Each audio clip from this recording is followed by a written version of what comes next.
Sini berapa harga dia orang jual ni? 40 lah bang. Juta rupiah. Ya. Tapi kat Indonesia pun ada juga ADV 160. Ini 160cc. 160cc Ya.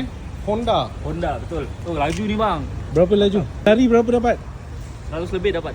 100 lebih. Ya. 120. 120. Kau tengok dia punya cutting dia, tengok kat depan dia, kepala dia. Dia mirip macam XADV 750 lah kan. Ni adik. Cucu lah, cucu. Dia pakai absorber Showa. Tahu kan Malaysia ada ADV juga kan? Ya tahu bang. Sini berapa harga dia orang jual ni?